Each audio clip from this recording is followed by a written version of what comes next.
थोड़ी देर होती है, हम सब इस भावना को समझते हैं। शायद इस भावना के साथ मुझे क्षमा भी करेंगे। मैं आज से लगभग 45 दिन पहले जब शिवराज सिंह चौहान साहब ने पीछे के दरवाजे से लोकतंत्र की हत्या करके मुख्यमंत्री का पद हथियाया था, तब से लेके आज तक के 45 दिन में मध्य प्रदेश क्या अपेक्षा करता था और क्या इस पूरे मध्य प्रदेश की गतिविधियों में हुआ, मैं मानता हूं इसकी चर्चा करना कांग्रेस पार्टी का दायित्व है और धर्म है। कांग्रेस पार्टी ने शुरू से, खासकर कमलनाथ जी के वक्तव्य रहे हैं कि इसको राजनीतिक परिवेश जैसा भी बना, राजनीतिक भाव दुर्भाव जैसे भी हो, इसमें दिख तो रहे नहीं है चेहरे, इसके बावजूद कांग्रेस पार्टी इस कोविड की महामारी में सरकार के साथ खड़ी है, हर दृष्टि से खड़ी है, हर निर्णय में खड़ी है। हमने कई बार, कमलनाथ जी ने समय समय पे पत्र लिखे, समय समय पे अखबार और मीडिया के माध्यम से और ट्विटर के माध्यम से, सोशल मीडिया के माध्यम से सरकार को सजेशन दिए और कांग्रेस के कार्यकर्ताओं को हमेशा निर्देश दिए कि सरकार और लॉकडाउन के नियमों का पालन कर, और ये भी अनुरोध किया कार्यकर्ताओं से कि जगह जगह लॉकडाउन के अंतर गरीबों को, मजदूरों को और उन व्यक्तियों को जिनको आवश्यकता है आज किसी भी राजनीतिक कार्यकर्ता के सहयोग की, तो कांग्रेस पार्टी इसमें बढ़ चढ़कर साथ दे। तो हमारी कोशिश रही हम सरकार के साथ खड़े रहें, हर उसकी प्रक्रिया में हिस्सा बन के उसका सहयोग करें। हमारी कोशिश रही मजदूरों को और गरीबों को राशन व्यवस्था कैसे वितरण हो और इस पर पूरा प्रदेश एकजुट दिखे, इस पर काम करें। पर जैसी अपेक्षा थी मध्य प्रदेश से को आदरणीय शिवराज सिंह चौहान से, प्रदेश को अपेक्षा थी कि मंत्रिमंडल बनेगा और प्रदेश में कार्य का विभाजन होगा, पर उन्होंने मंत्रिमंडल नहीं दिया, पर जिला अध्यक्ष पूरे प्रदेश के नए बना के दिए, राजनीतिक स्वार्थ दिया और राजनीतिक मैनेजमेंट दी। प्रदेश को अपेक्षा थी कि अधिक से अधिक दवाखाने खुले, मेडिकल इक्विपमेंट सही हो, पीपीपी किट मिले और जो कर्मचारी इस युद्ध को लड़ रहे हैं उनकी जीवन की सुरक्षा का सहयोग मिले। तो दवाखाने की जगह दारू खाने मिले, दवाखाने नहीं मिले।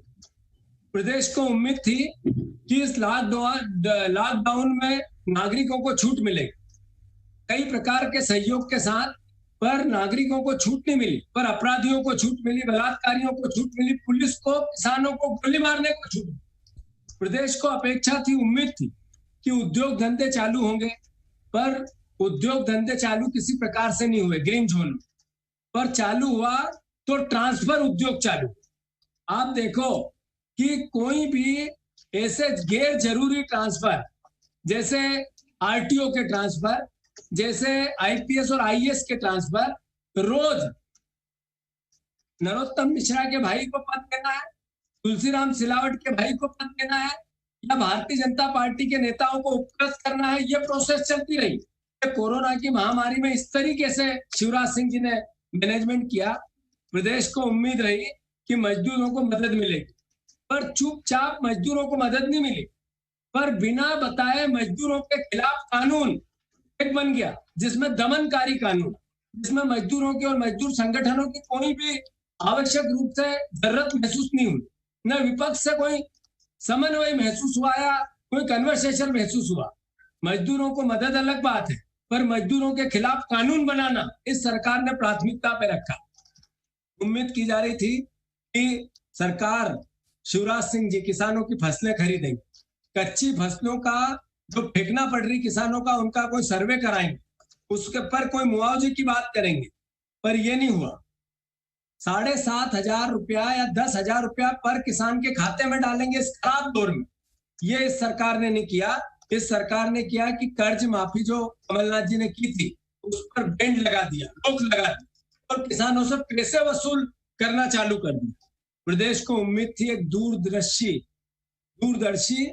एक परिपक्व नेतृत्व की, पर हमें मिला इस 45 दिन में दूरदर्शन का नेतृत्व, दूरदर्शी नेतृत्व नहीं मिला, दूरदर्शन का, विज्ञापन का, और विज्ञापन के साथ जो जो विज्ञापन में बातें कहते हैं, एक भी जमीनी रूप से अगर फील्ड में दिखती हो, प्रदेश की जमीन पर दिखती हो, लोगों के हितों में दिखती, तो मैं शिवराज सिंह जी को चुनौती देता। साथियों, मैं अलग अलग तरीके से आप सबको बताना चाहता हूं कि जिस तरीके से ट्रांसफर उद्योग मध्य प्रदेश में फल फूल रहा है, ये सरकार आदरणीय पिछले सीएलपी लीडर शिवराज सिंह चौहान और नरोत्तम मिश्रा जो आज गृह मंत्री हैं, इनके कितने वक्तव्य अलग अलग, मेरे पास पूरी फेलिस्ट है, ये मैं बताऊं तो आपके दांतों तले उंगली चबा लेंगे। ये किस तरह की बातें की इन्होंने, और वो कब की, जब 15 साल बाद एक नई व्यवस्था आई थी और उसने ये ट्रांसफर को लेकर नई नीति बनाने की कोशिश की थी। अब जब कोविड को लेकर पूरा प्रदेश त्राही त्राही कर रहा है, अब ये ट्रांसफर में लगे। एक दिन मजदूरों की हत्या होती है महाराष्ट्र में, उसी दिन 15 मजदूर पूरे दिन में अलग अलग तरीके से, दूसरे दिन अलग अलग जगह एक्सीडेंट से और भूख से मौत हो जाती है, पर मध्य प्रदेश के मुख्यमंत्री उमरिया उनके दाह संस्कार में सरकार का एक भी प्रतिनिधि नहीं गया। उस दिन पूरे 50 आईएएस बदले गए, उनके नए कार्य दिए गए। इस सरकार की सोच कैसे, इसकी प्राथमिकता कैसे, चुनाव को लेकर इनकी तैयारियां चलती है, उपचुनाव को लेकर की सरकार बची रहे, पॉलिटिकल मैनेजमेंट होता है कि हम नए नए जो लोग हमारे को ज्वाइन किए हैं, जो हमने खरीद के लाए, उनको कैसे मैनेज करें, अपने पुराने लोगों को कैसे मैनेज करें, और ज्यादा से ज्यादा जिला अध्यक्ष बनाए जाते हैं। तो इस सरकार से क्या उम्मीद करें, कि आज इस प्रदेश के सामने एक बहुत बड़ा प्रश्न खड़ा हो गया। मैंने जैसा कहा, औरंगाबाद में 16 मजदूरों की मृत्यु हो गई, और 16 मजदूरों की मृत्यु को लेकर अलग अलग आईएएस अधिकारियों को अलग अलग प्रदेश की जिम्मेवारी दी थी कि वहां से मजदूरों को लाने में आपको समन्वय बनाना।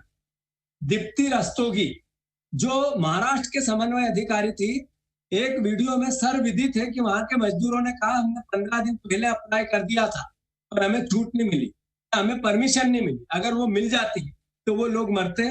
इसका दोषी कौन है? आज मुख्यमंत्री ने कल कलेक्टरों से वीडियो पे संवाद किया और कहा कि जगह जगह मजदूर जो आ रहे हैं उनको खाने पीने की व्यवस्था कर।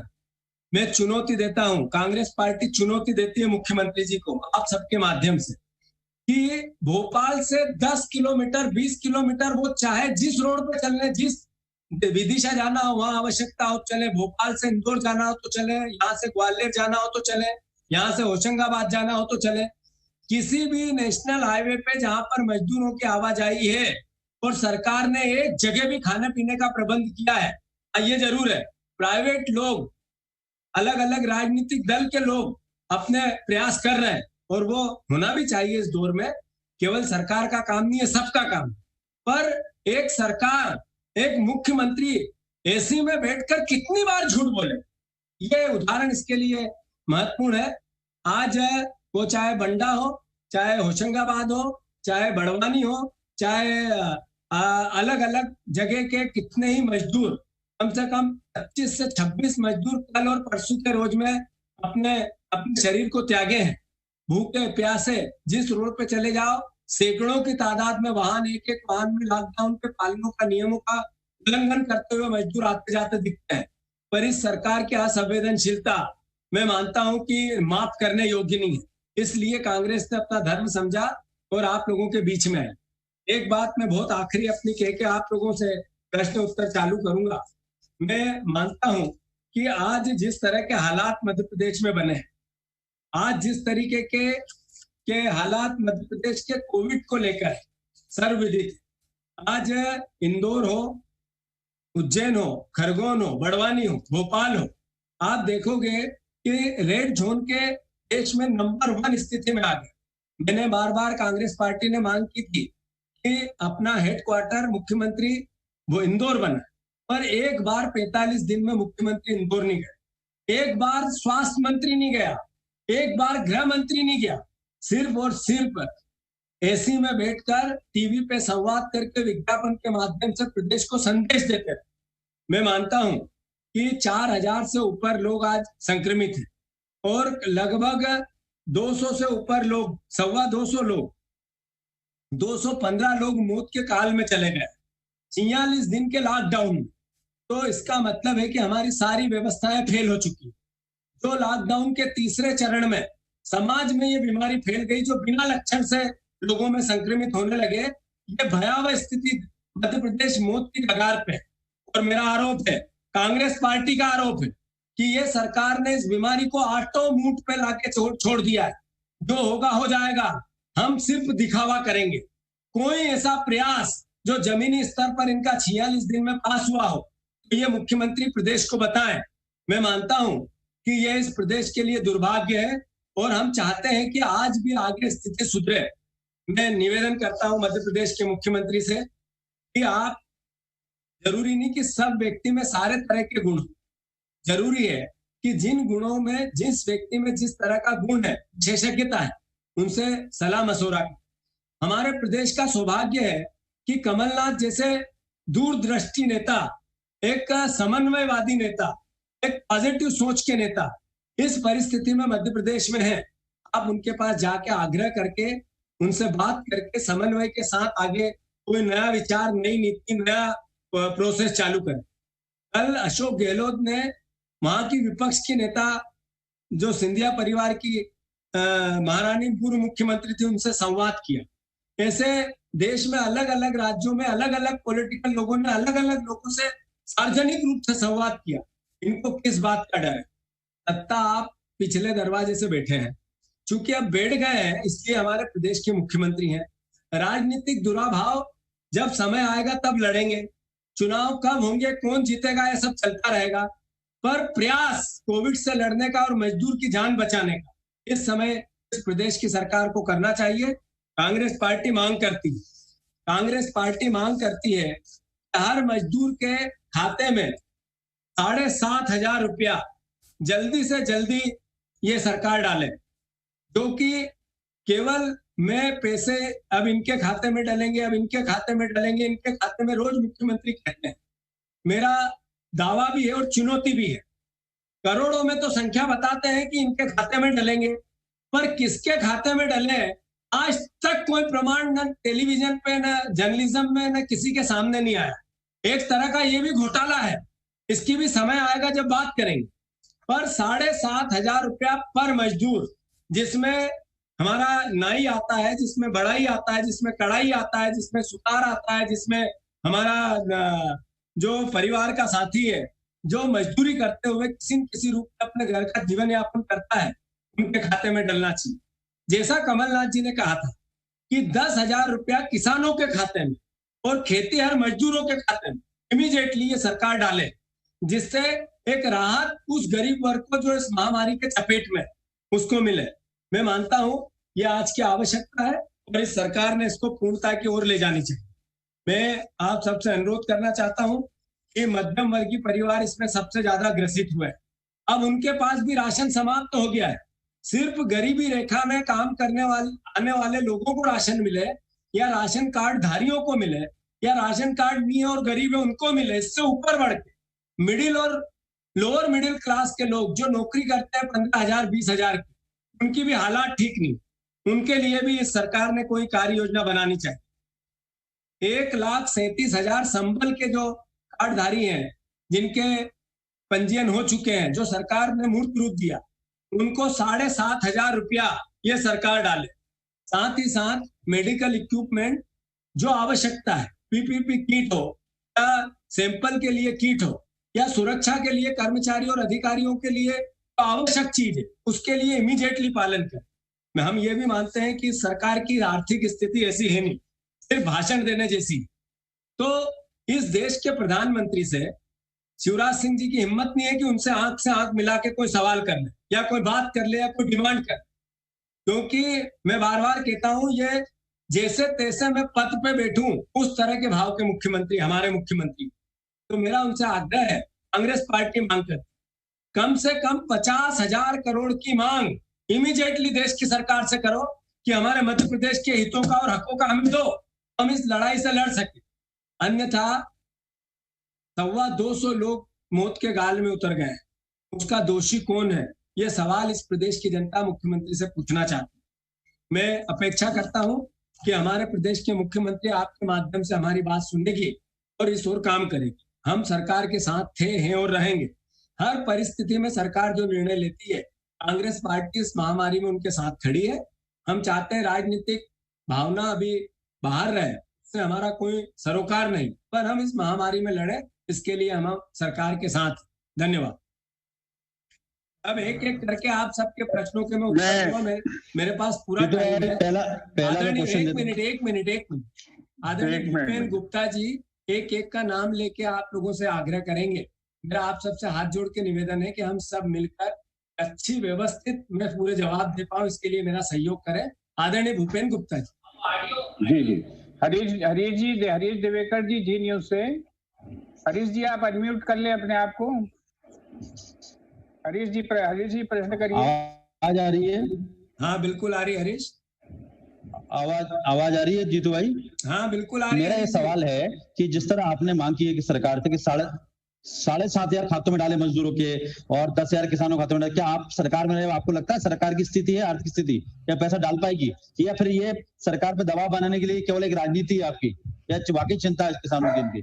हरीश जी, एक लोकतंत्र की व्यवस्था होती है और विपक्ष का हमेशा भाव होता है कि वो बातें, वो सवाल, परिस्थितियां जो आज आम जनता को सहयोग करें, एक सरकार को उस तरीके के पॉजिटिव सजेशन दे। हमारा पूरा फोकस पॉजिटिव सजेशन पे, आरोप प्रत्यारोप पे नहीं। मैंने कहा अगर आर्थिक स्थिति सही नहीं है तो देश के प्रधानमंत्री पर मध्य प्रदेश का भी हक है। 28 सांसद हमने उनको चुन के दिए हैं। हमारी मध्य प्रदेश इस महामारी के दौर में अगर मध्य प्रदेश के हितों की रक्षा देश की सरकार नहीं करेगी, हमारे देश के प्रधानमंत्री नरेंद्र मोदी नहीं करेंगे, तो फिर कौन करे? और जहां तक प्रश्न है इस बात का कि 3 बार वीडियो कॉन्फ्रेंसिंग से बात हुई शिवराज सिंह चौहान की, देश के प्रधानमंत्री, जो सर्वविदित है, एक बार भी उन्होंने डिमांड नहीं की और ये कहा हमारे पास संसाधन उपलब्ध है, हमारे पास संसाधन उपलब्ध है। इसका मतलब है कि या तो मुख्यमंत्री झूठ बोल रहे हैं, अन्यथा देश के प्रधानमंत्री से डिमांड करते हैं। तो अगर नहीं की तो इसके लिए मैं मानता हूं कि हमारे प्रदेश का मुख्यमंत्री जी शिवराज सिंह जी दोषी हैं। अभी उनको अब भी डिमांड करनी चाहिए और मैं मानता हूं कि प्रदेश के हितों के लिए आवश्यक है, मेरी प्रार्थना है उनसे वो करें। प्रवीण दुबे जी न्यूज 18 अनम्यूट कर लें अपने आप को, आप प्रश्न पूछ सकते हैं। नमस्कार सर। प्रवीण कर लिया सर, आ रही आवाज मेरी? हाँ बिल्कुल आ रही है।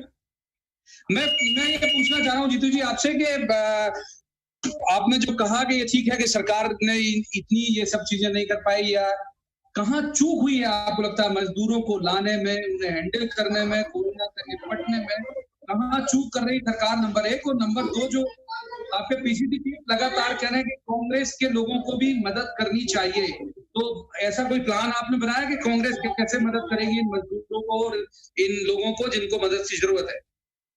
प्रवीण जी, 2 बातें आपकी बहुत महत्वपूर्ण है। एक कि क्या मजदूरों को लाने को कांग्रेस पार्टी की क्या कार्य योजना है? हमारे मुख्यमंत्री ने पत्र लिखकर संवाद करके सारे जिला अध्यक्ष और सारे पदाधिकारियों को प्रशासन से मिलकर जहां जहां मजदूर फंसे हैं उसके लिए क्या हम प्रबंध कर सकते हैं, जितनी सरकार की जो सोशल साइट पे जो डिमांड, जो व्यवस्थाएं बनी है, उनके साथ मिलकर काम करने की रही और हम लगातार इस काम को कर भी रहे हैं। हर विधायक को भी निर्देश है, हर जिला अध्यक्ष को निर्देश है, ब्लॉक अध्यक्ष को निर्देश है। दूसरा, इसके साथ साथ जो पहला प्रश्न था आपका कि प्रदेश की